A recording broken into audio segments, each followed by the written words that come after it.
sometimes the symptom management is just so like we deal with it only when it's close. And to deal with the root of the issues when you get in it, when it becomes a broader issue that you're willing to go as far as to protect and defend, you know what I mean? So the key to that is I agree. When somebody else is suffering, you can't look the other way. Facts.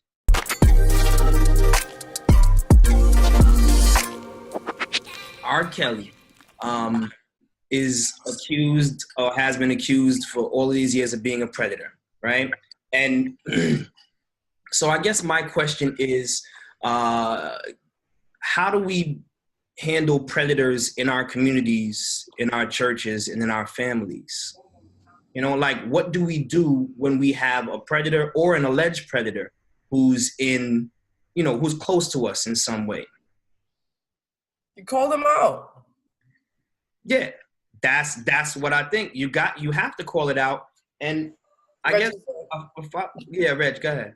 So here's the thing, right? Like I was talking to somebody about this the other day, right? So like they're like considering the context of the show Christian-ish, right?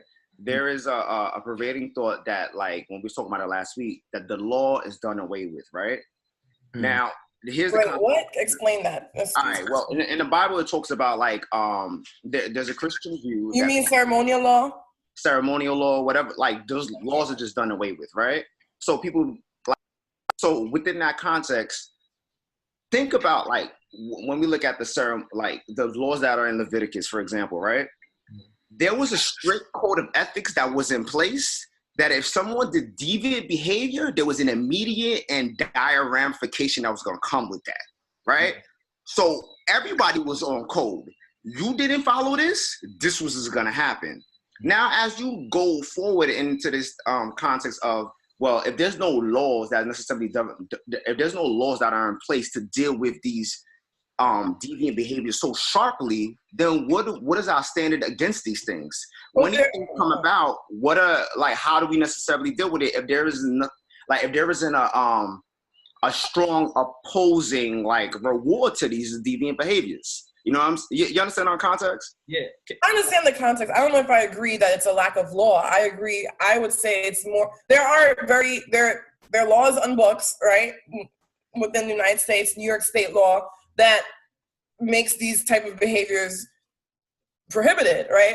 I guess it's more so like, okay, we have an uncle that like he may touch a leg, he didn't really molest you or like rape you, but like maybe those gray areas, yes, I would agree. There's not necessarily a legal framework to deal with that, but for a straight, molestation, pedophilia, there are laws in place. I think the issue that stops, if I'm getting to that point, is our cultural views around it. Right? And like squashing these things within our family, huh?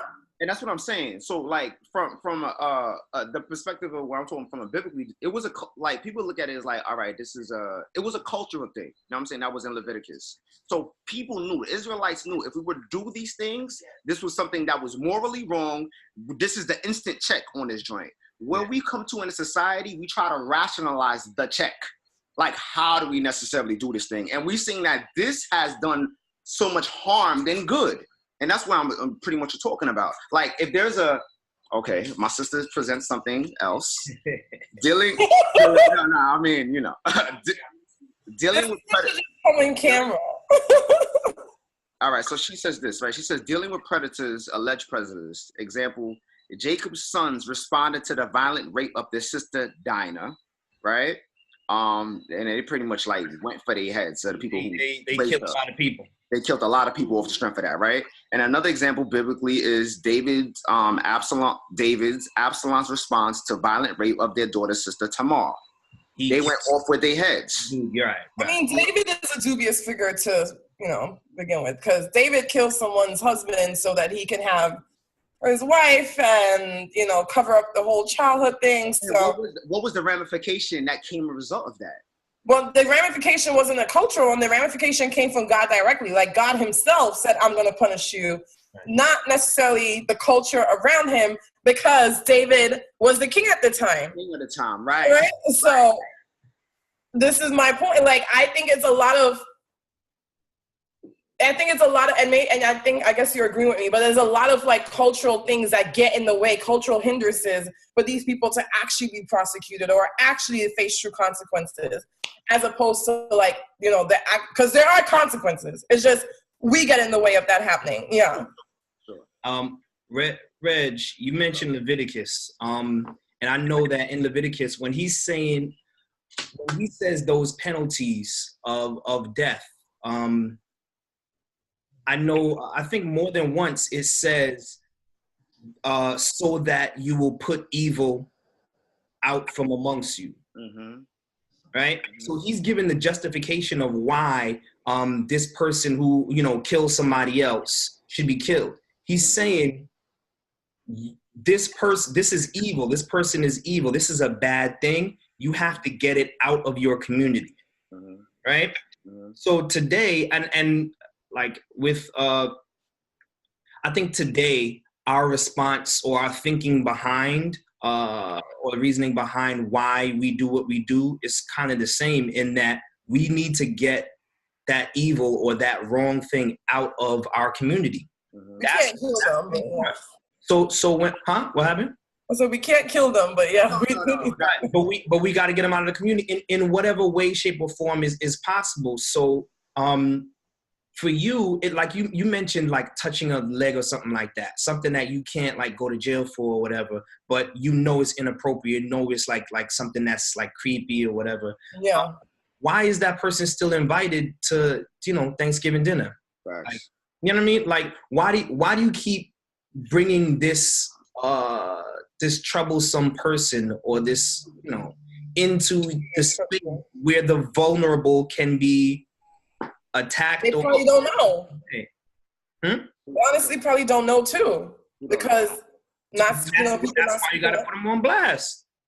No, but I'm saying the people in the room with the power to disinvite him, right, or her, right, because it happens with hers, from Thanksgiving dinner, they probably don't know what's happening because the children around them aren't probably speaking up, and that's not no fault to the children. That's, once again, what culture do you have within your family or, you know, whatever, that children don't feel comfortable speaking up to you about certain things like this.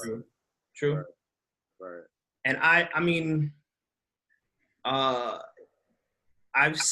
heard or seen a lot of people making statements like about how they will say something and then it just wasn't received well, you know? And so that happens too. And those stories happen in all over the world, you know? So, I mean, and like Reggie, you and I were talking about it last night. This is nothing new, right? With, unfortunately, and I can only speak for the Black community because obviously that's what I know. But you know, we all have our sayings. After 12 is lunch. After this is that, right? Like, this behavior is pervasive, right? Like, we've all, like me, many other, you know, adult women that I know too. Like, your first encounter, like any type of sexual encounter or something like that, is with a significantly older man when you're like teenagers, right? This is, that was the thing to do, and you almost was like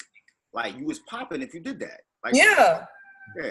Freshman class, you talking to a senior, you got guys, you know, men that's not even in your high school waiting for you after school, and like, and this is what I'm telling you, this is why when people raise the idea, well, you know, prosecutors and whoever else have talked to the girls that R. Kelly was involved with, and they're all, because I believe at his first trial, the girl that he peed on or something, like, she testified for him, R. Kelly. Yeah. And I'm like, that is not... It wasn't her. Yeah, she said it wasn't her. It wasn't her, facts. Yeah. Oh, yeah, it was, yeah, she, like, helped him. I'm like, that is not evidence of anything. Because if I'm 15 years old, when you're 15 years old, you're not thinking, like, you see this grown man. He says. Huh? You can do whatever he says. He says. Exactly. Like, the power dynamics in that relationship is just completely off balance. And that's why it's the responsibility of the older person to do the protecting, to do the guiding, to do the teaching. It's not on the kid who doesn't know any better and who's gonna have a crush on whoever. It's up to the older, that older guy or girl, whoever's older than 18. I'm talking whoever's the older person, it's supposed to be our responsibility to protect these kids. You know what I mean? And so the person that's supposed to be protecting is the person who's doing the abusing. And that's why it's always gonna be such a terrible thing, because anybody who's in a position to help and who decides to take instead, like, I think they're gonna get what they deserve. Like, I think they're gonna get that judgment ultimately. And here's the thing, right? Like, for example, like R. Kelly's the face, and I keep saying like, yo, we can't focus on the face and not consider the whole entire body. You dig what I'm saying? So the body, what's happening in the body? All right, so let's think about it. What is the body around R. Kelly that even allows this to even happen? I'm talking about the people that he associated with, the people who knew that he was doing this. You know what I'm saying? And then the body consists of also the families of those girls that like went in and they received some rewards as their children were allowed to be his participants. You know what I'm saying? Like that. That is. Yo, I got something to say about that when you're done, man. Yeah, it becomes like a bigger spectrum because we look at the R. Kelly and it's like, all right, you can cut the head off. You know what I'm saying? That's cool, but there's a whole body that's there. You know what I'm saying? And if R. Kelly goes down, like, we have to deal with everybody who was involved, who knew, who enabled, who kind of knew, who denied, everybody who was there, who was present, who allowed this to go for the past from 94 and forward. Everybody's implicit in this issue. You know what I'm saying? And also, I'm saying, like, larger with our community, because, like, is like all of us, like, there's no woman I know now that was like, yeah, when I was like 16, like some 24-year-old was trying to talk to me, right? Like, no, it's disgusting. Like, someone told me on Facebook, you know, some idiot, oh, well, Aaliyah's parents allowed him to marry her. I'm like, that's not a case for R. Kelly. That's a case against Aaliyah's parents. Her parents are trash. Like what? Like, simply put, like, you're just helping my argument here. Right. Yeah, I think anybody who's in a position to do something, it's their responsibility to do it, period. And anybody who's in a position where you're supposed to be protecting is your responsibility to protect. And so when that's not happening, the next thing is when you know that the guy next to you, the guy in the barbershop, your brother, your friend, whatever, is doing something they're not supposed to do, you gotta say something. Like, you can't be there laughing along with it. You know what I mean? Like, until we start checking the people around us, it's gonna keep on happening. You gotta check it when that behavior is going on, or when they're talking about it. Yes, just got another note, Reggie. Nah. Just based on what you were saying, like, we was talking about the David issue before. Like, David, before he got the result of his issue, he was checked. Like, the prophet Nathan came and said, like, he gave him this particular story, and he's like, yo, David, so how would you deal with the situation? And David was like, oh, I forgot what the result, but it was something like wow, you know what I'm saying? Yeah, David, I think he's like, he would kill the dude or something like that. No? Yeah, and then that's the penalty. And that was the penalty, right? And then the prophet Nathan said, oh, yeah, so the dude that I'm talking about is you, bruh. You know what I'm saying? And then David was like, oh, well, this is different. This becomes an automatic reality check. You know what I'm saying? And I think this is an interesting lesson to consider about that, too, is because sometimes when we look at these incidences as so far removed, we don't think we have a responsibility to deal with it. You know what I'm saying? Until it's really close. Right. So we may have heard somebody like, okay, it may be an associate of a friend of ours that's going through some particular issue. We're going to say, man, that's messed up. Until it becomes somebody that's dealing within our family, then we're going to figure like, yo, we got to deal with something. We got to really do something harsh about it. And what I'm saying is like, well, if you can go as far as to deal with your friend's associate that's dealing with that issue, and you're going that far to take yourself, like, to put yourself in that position to be that protector, other people would probably take that same precedence and be like, yo, we need to do this too. Like, we all dealing with this struggle, and this is the face of the community that we all dealing with this. We need to all be hand in hand dealing with these things, like, real talk. Yeah. And if we don't, you know what I'm saying? If we want to sit here and be just looking at on our four walls of our houses and thinking like, well, and this is what I'm talking about, the terms of the symptom management. Sometimes the symptom management is just so like, we deal with it only when it's close. And to deal with the root of the issues when you get in it, when it becomes a broader issue that you're willing to go as far as to protect and defend, you know what I mean? So the key to that is I agree. When somebody else is suffering, you can't look the other way. Facts.